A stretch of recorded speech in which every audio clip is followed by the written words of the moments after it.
and welcome to Citation Needed, the podcast where we choose a subject, read a single article about it on Wikipedia, and pretend we're experts, because this is the internet, and that's how it works now. I'm No Illusions, and I'm afraid I might be about to host a 30-minute poop joke, and arousing those suspicions are two men willing to do their duty, Tom and Eli. You know, really, every deck is the poop deck if you try hard Absolutely. enough. Or if you try the shrimp. And group number 2 consists of Heath and Cecil. Oh, we're shitting buddies. Yeah. You want to hold hands? Yeah, let's do it. Hold hands. Cheers. Hard eye contact. It's a double deuce. Let's do it. Lock it in. There you go. And before we get started, I want to acknowledge how fortunate we are to be able to make poop jokes for a living. Right? Like most jobs would frown on us doing this kind of shit during work hours, but thanks to our patrons, we can roll around in it. And of course, if you'd like to learn how to join their ranks, be sure to stick around to the end of the show. And with that out of the way, tell us, Tom, what person, place, thing, concept, phenomenon, or event will we be talking about today? Today we will be talking about Olestra. Okay, Eli, this one has no doubt been building up in you for quite a while. Are you ready to let it loose? I'm overflowing with it, No Illusions. All right, so tell us, what is Olestra? Podcast listener, I'm fat. And I'm always going to be fat. I got chubby pretty early in childhood, and though my well-meaning parents kept me away from sugary cereals, soda, and candy, I just ate a bunch of fucking craisins and got fatter. Didn't really change things. Bunch of sugar. Yeah, exactly. That's the thing. The fruit has sugar too. What that means is that I, like so many of my fellow Americans, have spent most of my conscious life feeling, at least in part, like a failure. Media, ads, and even my own doctors have spent my whole life telling me that if I just tried hard enough, if I just ate the right things or stopped eating the wrong things, I could be thin. That I would be sick, that I was greedy, that nobody would love me, all because of the size of my body. But today is not about the body dysmorphia culture gave me. No. At least it's not about that any more than any other day is. No, today is about a product that resulted from that dysmorphia that I and millions of other Americans experience. A miracle substance that, at last, would let you eat as many cookies and cakes as you wanted without gaining an ounce. Today, we'll be talking about Olestra. Okay, you might gain some ounces, but if I remember correctly, they're coming right back off, whether you like it or not. Yeah, man, it's like pressing the NOS button on your bowels. Just Right? Like introducing Snackwell's new gone in 60 seconds chocolate chip cookies. Exactly, yeah. why does it say furious on this side? What is happening here? You're mixing franchises. So, doesn't So Olestra, also known by its brand name Olean, was discovered accidentally by Procter & Gamble during an unsuccessful 1968 search for fats that could more easily be digested by premature infants. Quoting from the 10th edition of Food Politics, quote, Food conventional politics. fats, I know, right? Wow. I don't know who to vote for. Conventional fats are composed of a Not the orange. backbone. Of I a mean, I was going to say, if it's food-based entirely, yes, the fuck you did. Exactly, yeah. Conventional fats are composed of a backbone of a small sugar, glycerol, to which 3 fatty acids are attached, 1 to each of the 3 linking sites on the sugar. P&G scientists replaced the glycerol with sucrose, common table sugar, to which up to 8 fatty acids could be attached. The resulting Olestra molecule is so much larger than natural fats that it cannot be broken down either by normal digestive processes in the small intestine or by bacterial digestion in the large intestine. The molecule is too big to be absorbed across the intestinal wall to any appreciable extent.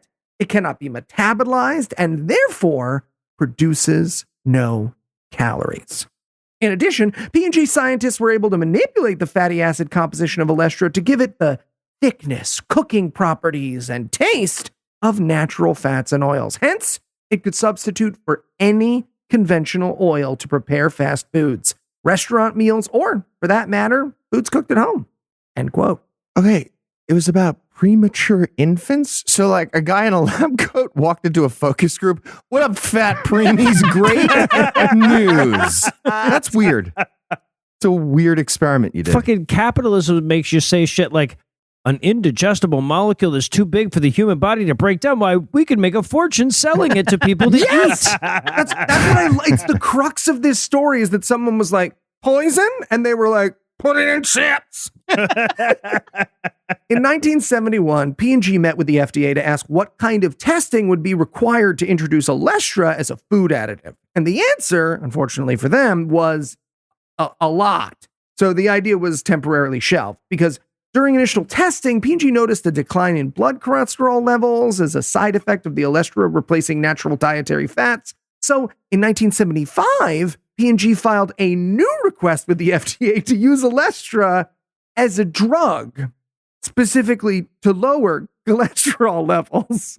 The problem is, drug is right there in the name of the Food and Drug Administration, and they were just as picky about what you could call a drug. After even more a magical item. That's not your name. Exactly. After even more boring studies failed to demonstrate the required 15% reduction to be approved as treatment, the project was abandoned. But then came the glorious 1980s. Back to the Future, Pop Rocks, Laser Tag, Noah and Cecil's 40th birthday, and best of all, 45th birthday. Fad diets. I love that they really wanted to get it passed as food, but they'd settle as a drug for a safe school. That's amazing. Yeah, man, Olestra has a very weird pledge week. It's not that different. Not that different. No, It's no, pretty no. Get out the slip and slide, folks. Now, don't get me wrong, fad diets didn't get their start in the 80s. Fad diets have been around as long as there have been fat people, and fat people have been around since people. But Eli, you ask, do you have some examples to make this essay long enough for our podcast? I'm so glad you asked. Yes, I do. Our first example dates all the way back to 175 BC, the cabbage and urine diet. Quoting from dieteticallyspeaking.com here. Only the What? best sources for you, What? podcast listener. What can I say? I'm We a go back to man. food politics. I'm a man of research and science. Quote, Cato the Elder was a Roman statesman, writer, and public speaker who was a massive fan of cabbage. He not only promoted eating Absolutely not. plenty of That's not cabbage, a but thing. also drinking the urine of people who had a This diet is a fetish. high This in is just your cabbage. fetish, man. Okay, I want to point out the thing I'm most offended by in that sentence is the fact that the source that Eli's quoting from ended that sentence with an exclamation mark. Jesus fucking Christ. High Only in cabbage. 9? Maybe, I don't know. I didn't check anything about this source. It's a lot like a citation needed essay. Exactly. Okay. Cato the Elder is rolling in his grave, covered in cabbage. Citation needed, citation provided, end of job. Cato believed that cabbage could cure ulcers, dysentery, warts, indigestion, and even drunkenness. It's reported that Cato continued to believe in the power of cabbage even after his diet failed to save the lives of his wife and son. Yeah, cabbage is really healthy, but I don't like flavor that much. Hey, Faustus, you like cabbage? Follow me to the other room. I think I agree with Tom about the king. I am definitely staying away from Cato's asparagus diet. That is, yikes. Hey guys, I think I just found Bear Grylls' great grandfather. Yeah, So probably. Moving ahead to the 1800s, arsenic diet pills were all the rage. Again, from dieteticallyspeaking.com here. Quote, these Victorian diet pills were advertised as miracle cures, which could speed up the metabolism. Although the amount of arsenic within the pills was small, they were still very dangerous and posed the risk of arsenic poisoning, especially when the pills were taken in high doses. It also didn't help matters that the labels of these pills didn't always declare that they contained arsenic. Oh, End Jesus. quote. these really aren't all that dangerous. I guess I should just take a bunch more of them. Hey, will cause weight loss, yeah. So There's also the tapeworm diet of the early 1900s and the Reach for a Lucky diet of 1929. The latter is an ad campaign for Lucky cigarettes, and it featured slogans like, reach for a Lucky instead of a sweet, and light a Lucky and you'll never miss sweets that make you fat. Yeah, tapeworms are just harder to light. They're just constantly moving.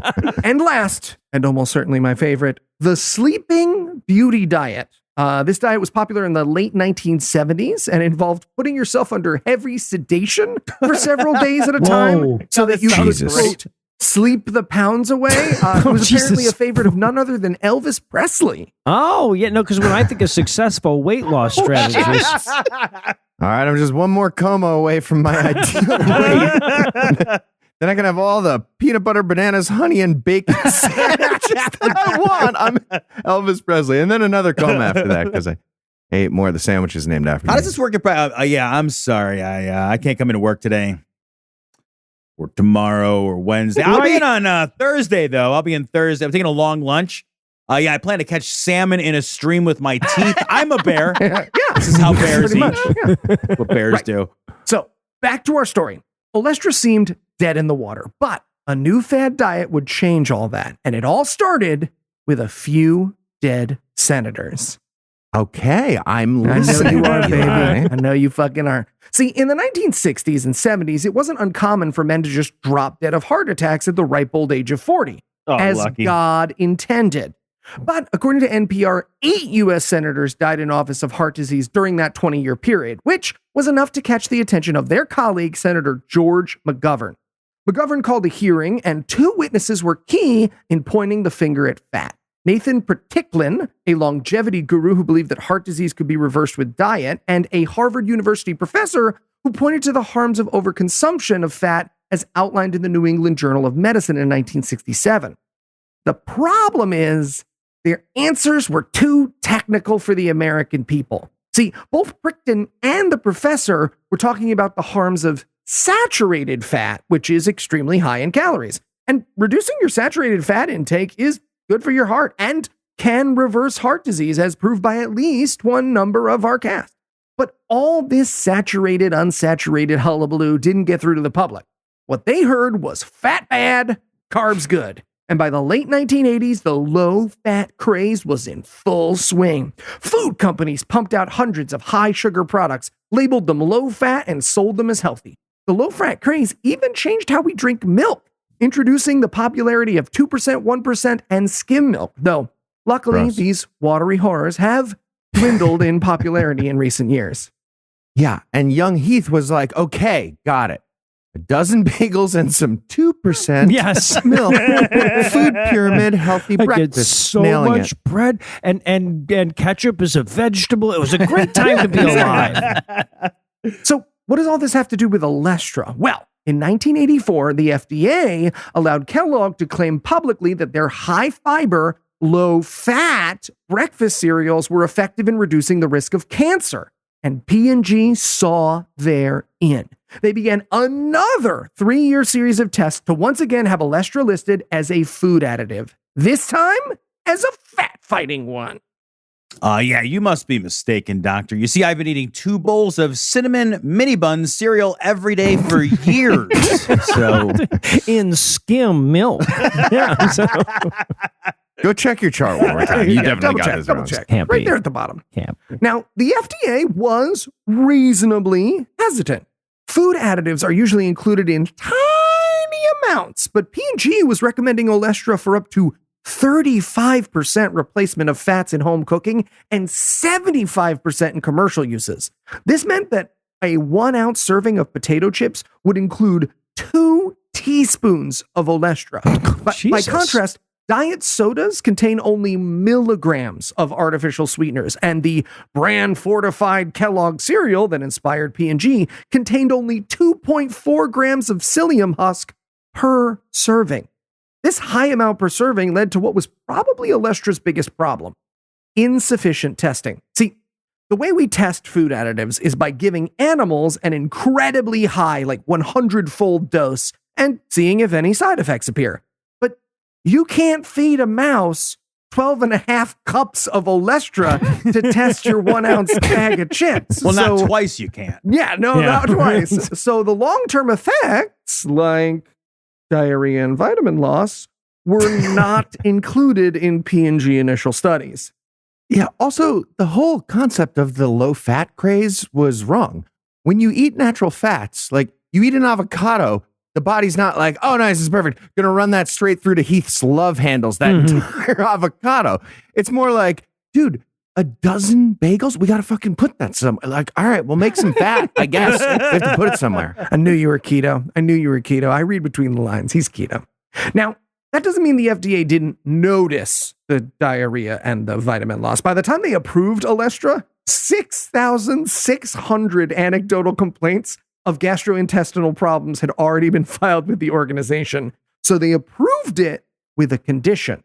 Quote, to avoid being misbranded, Olestra-containing foods would need to bear a label statement to inform consumers about possible effects of Olestra on the gastrointestinal system. The label statement also would clarify that the added vitamins were present to compensate for any nutritional effects of Olestra, rather than to provide enhanced nutritional value, end quote. But as any of the smokers on this podcast can tell you, a label on the side of a product doesn't mean shit to the American people. So Olestra was ready to explode onto American grocery shelves in a major way. Yeah, they should do what they do in other countries and show people like what happens with the item, like with cigarettes in the UK. They show graphic throat cancer on the cigarette pack. So here for Olestra, just be someone with a geyser of shit shooting out of their pants. That's your warning. Yeah, no, It's known to California that this is what happens if you eat this. Yeah, no, exploding onto shelves is not the explosion that we were thinking of. So quick before we need our waiters, we're going to pause for a quick break and some apropos of nothing.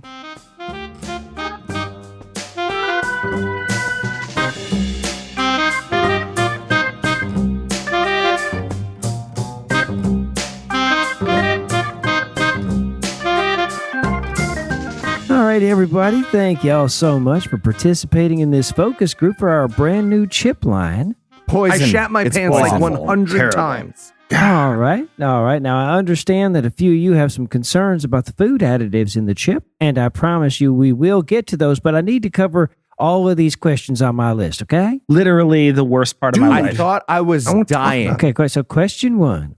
How would you rate the cheesiness of our nacho cheese flavor on a scale from 1 to 10? I shat myself at my daughter's wedding. Could not stop pooping. Could What's not. that? All right, so Stop. guys, how I'm do you pooping right numbers now. for the cheesiness? 6.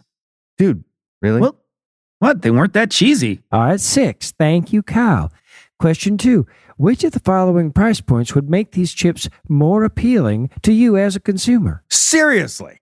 $4.99, $5.99, or $6.99? I lost my fucking job, man, because of It is shitting. like you guys are allergic to letting me finish a question. I got fired for shitting.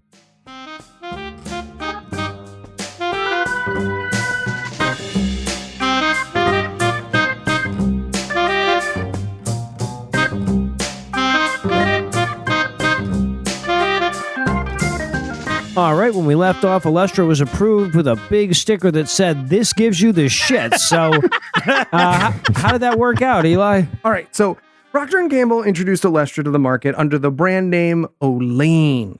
It premiered in partnership with Frito-Lay in their brand new Wow brand of potato chips. Wow chips. Wow, came I in can't all- stop shitting. Yeah. Wow chips came. Wow chips came in all of America's favorite flavors: nacho cheese, original, sour cream and onion. But importantly, they contained half the calories of regular chips and none of the fat. As one early reviewer put it, quote, "The beauty of Olestra is permission to overindulge in perfectly crunchy, salty, good-tasting potato chips that merrily leave your finger shiny without the fat and half the guilt," end quote. Sorry, your finger is normally shiny, guy? What was that? Well, now I wonder what you're eating your potato chips with, Heath. Of course you're. The bag is the vehicle. What?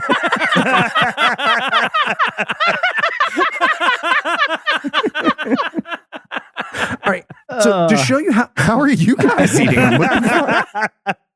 So to give you an idea of how popular this was, in 1998, their first year of sales, Wow charted $400 million for that product line alone in sales. Now, look, part of this was no doubt thanks to their countless marketing campaigns, right? Frito-Lay purchased full store wraps of grocery stores, TV ads, radio ads, as well as a little print ad featuring a solitary farmer that reads as follows. Tom, you mind lending us a little bit of your smoke here? Doing good starts in your own backyard. Of course, mine is 250 acres of soybeans. Let me tell you about the problem with America before I tell you about this product. I remember the day I Fully first heard about it. subsidized soybeans. How soybeans like mine were going to be used to make a new kind of cooking oil. Now, usually a day like that wouldn't be so special, except this was something that had never been done before. Seems the folks who make Crisco had come up with Olean, an oil that would fry up fat-free snap chips without adding any calories. You know that amazing company called Crisco that makes healthy foods? They figured something out for us. Make them taste especially good, yet still a little healthier to eat than regular snacks. It only goes to show, good things can start from anywhere, even your own backyard. Olean. I think I'm shitting right now. Can we cut? How good is that? Let's cut the end of Did that. you guys Google it? Did you see the picture of the farmer staring into the distance? It fucking Oh, rules. no. It rules. Whatever you picture when Tom does his citation needed intros, that's what that farmer's doing in that print ad. And it wasn't just chips. There were fat-free wheat thins, Ritz crackers, light Lay's potato chips, and even Olestra-coated microwave popcorn followed suit. No, I didn't put in popcorn. That's just the sound of my large intestine. But sadly, this honeymoon period was not to last. More than 20,000 people contacted the Center for Science in the Public Interest and P&G with complaints that were forwarded to the FDA. Symptoms included cramping, diarrhea, oily discharge, and fecal incontinence. Some who consumed Oily Olestra products became discharge? so ill that they required colonoscopies and hospitalization. Guys, consider how bad you have to be shitting before you like call somebody about right before you're like, honey, there's got to be an FDA number for this amount of shit. Honey, bring the long corded phone in here. I want to talk to the government about this. I'm cracking the door. Just slip the phone in. Don't look at me. ACLU, I need to report a hate crime. Hey, George Bush Sr., it's me, Craig. these ships went a racing right through me. You gotta do something, don't you? I need you to take these out like you took out JFK. Now, honey, don't throw away the rest of the chips. I'm going to want some more when I'm done in here. What are you doing? I'd like to speak to Ralph Nader. He's in the bowl. And tell him not to run for president. Mad TV, The Onion, and even Jay Leno took cracks at the product. And by 2000, sales of products containing Olestra had fallen by half. And the brand had a reputation for anal leakage. By 2002, the FDA was receiving more complaints about Olestra than all other food additives combined. Oh, Jesus Now, Christ. The FDA claims that it required P&G to periodically disclose these, but failed to hold the company accountable, and Olestra was allowed to stay on the market. Okay. Lots of stuff happened in the late 90s. Heaven's Gate, the assassination of Princess Diana, Columbine. I remember anal leakage most vividly.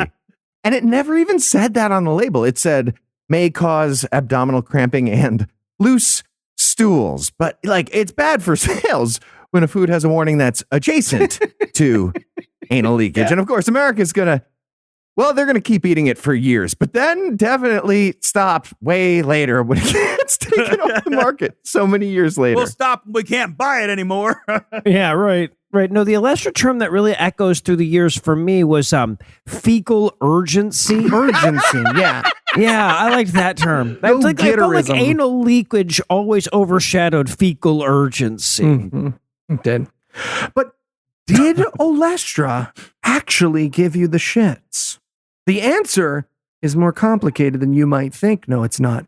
P&G, Technically, it just makes it more urgent, but it's the same So amount. you still are going to shit. so P&G argued and still argues that the warning label was actually the problem. Citing a study of 3,000 people who ate either Olestra or regular chips for 6 weeks and had little difference in gastrointestinal experience, P&G claimed that consumers were attributing other gastrointestinal problems like stomach bugs and other health problems to the chips because the warning label had prepared them to do it. No, that's just placebo leakage. You just clean up. You're fine. Your ass was gonna leak anyway. You admit it. You shit yourself. Sometimes you just shit yourself. You're that kind of guy. You guys don't seem convinced, but the FDA was, and in 2003 they allowed the labels to be removed. Huh. But of course, by then the damage was already done, and sales never recovered. In 2010, Time included Olestra on their list of the 50 worst inventions in history. Our chips are best paired with Imodium brand ranch dip. We tested in a double bind setting. All right, so I looked at this list, guys. Time magazine has this one space better than asbestos and six spaces worse than leaded gasoline. I feel like that's harsh. I mean, I'm not saying I buy their excuse, but I feel like that's harsh. Someone had some wow chips, and they had an axe to grind. I didn't get fired for mesothelioma. Whatever. To add the final nail in the coffin, Olestra, even without the explosive diarrhea, didn't make you healthier. Quote from Weird History Food here. In 2011, Purdue University published a study that suggested Olestra may cause people to gain weight. Not only did researchers find that fat substitutes may induce people to overindulge in calories, they also determined that Olestra consumers may gain weight because of the way the substance interferes with food digestion and metabolization. In the study, rats that were fed Olestra potato chips for a period of time gained weight when they began eating regular fats again.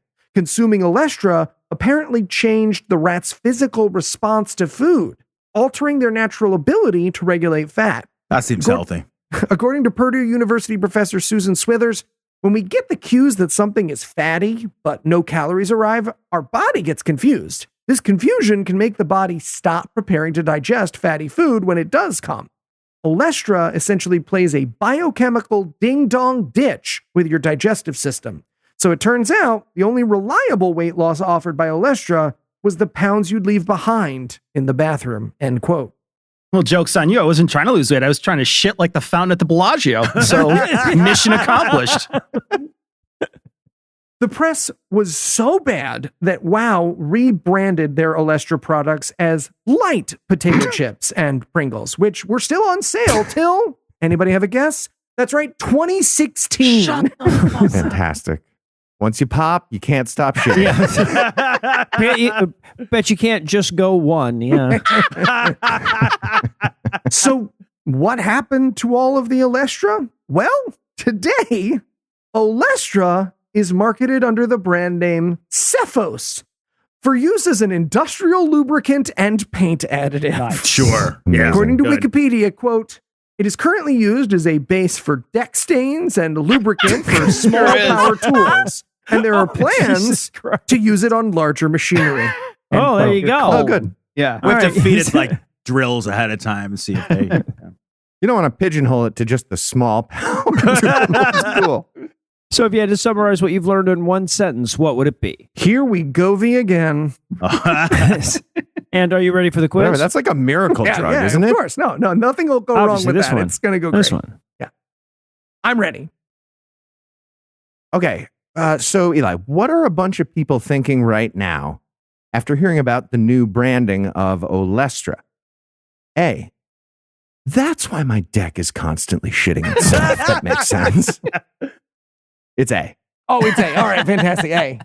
All right, Eli, what's the best sweet treat with God. Olestra added? A, feces cups. B, a shit shat. C, pop sharts. Or D, peanut chunky. No. I'm going to go with Shit chat. It's so hard. I'm going to go with feces cups. I think those are my favorite. Right, yeah, that's all around Correct. great. Feces cups. All right, I got one for you, Eli. Which of the following historical fad diets am I the most disappointed at you for leaving out of your essay? A, Fletcherism, a fad diet at the turn of the 20th century that consisted of chewing your food to extract all the important essence and then spitting out all that silly sustenance that was left over. B, the vinegar diet, which was promoted and popularized by Lord Byron and consisted of consuming so much vinegar that your body acted like it was on Olestra. Or C, The rubber diet, No. which consisted, well, What? you didn't eat it. It Okay. consisted of wearing rubber underwear so that you could ass sweat your way to your dream body. A diet which arose in the mid-1800s and did not stop until the rubber demands of World War I made it too expensive to continue. Oh man, I'm rubber and you're poo. Bounces off me. I need them all to be real, so I'm going to go with secret answer D. All of the above. It is secret answer D, all of the above. Well done. Ooh. All right, Eli, kind of a long one for you here. The FDA is responsible for making sure the drugs you take are safe and work, and that the food you eat isn't an industrial lubricant that just makes you fatter. Which is why which of the below is the most worrying? A, if you just say something is substantially similar to something else that was previously approved, you get to skip much of the approval line like you have a Disney Fast Pass. That was What? true. I know that. B, medical devices. You know, the stuff they put in your body forever has a very sketchy history of dangerously lax oversight. You lose one trachea. C, drugs approved by the FDA that were approved despite evidence of their dangers present in the approval data include Fen-Phen, Meridia, and OxyContin. D, benzodiazepines were known by the FDA to cause severe, protracted, and sometimes fatal withdrawal syndromes 50 years before the FDA put a warning on their label in 2020. I think you made that one up. I did. Phenylephrine, an ingredient in literally hundreds of over-the-counter cold medicines, which was approved by the FDA since the 1960s, does nothing at all. The FDA, after 20 years of being asked to review the data, finally agreed to allow it to be phased out. However, it is still on sale right now in pretty much all of those same medicines. Or F, How are you going to make meth, Tom? Isn't that the stuff you need No, to That's it's pseudo- not. that- That's this is the not. problem. That's they the took problem. the meth out and they gave you the not stuff that doesn't work. doesn't work at all. So maybe that's good. Or F, 20% of the FDA was just fired this April, so I'm sure that will help. They're trimming the fat. Trimming the fat. Yeah. I'm going to go with Waste and another abuse. secret answer. E, all of the above? E was a different one. We were up to F. There were problems up to F. Let's go with G. You got it right-ish. You hate to Or see wrong. it. I don't know. G is the letter after. It is the new yeah. F. Yes. G. G. All right, well, I guess somehow our winner is Eli, despite Yes. not knowing which letter the alphabet would give him But I'm next. still the winner. You have to say it on recorded media. I do. it I will was be like, cut. I was like, there was just like, I'm sure Cecil will take out the long, weird pause of me just going, well, how the fuck do I say you won now when you got the alphabet wrong, man? Say I won so that the AI consciousness absorbs it and thinks it's a true thing about you forever as we float through solar-powered space. Who would you like to think, or sorry, who would you like to have do the essay next week, Eli? I would like a Tom essay. As would I. All right. Well, for Tom, Cecil, Heath, and Eli, I'm Noah. Thank you for hanging out with us today. We're going to be back next week, and by then, Tom will be an expert on something else. Between now and then, you can hear more from us every day of the fucking week, and then some. If you check out Cognitive Dissonance, D&D minus, Dear Old Dad, Scott Awful Movies, The No Rogan Experience, The Scathing Atheist, and The Skeptic, I have to miss at least one there. And if you'd like to help keep this show going, you can make a per episode donation at patreon.com/citationpod or leave us a 5-star review everywhere you can. And if you'd like to get in touch with us, check out past episodes, connect with us on social media, or check the show notes. Be sure to check out citationpod.com. Okay, thank you all for participating. If you'd like, we have a free gift bag of our products for you to take home. Are the diarrhea chips in the bag? Oh, well, yes. Free chips. Yeah, I'll take some. Yeah, sure. Score. Snacky.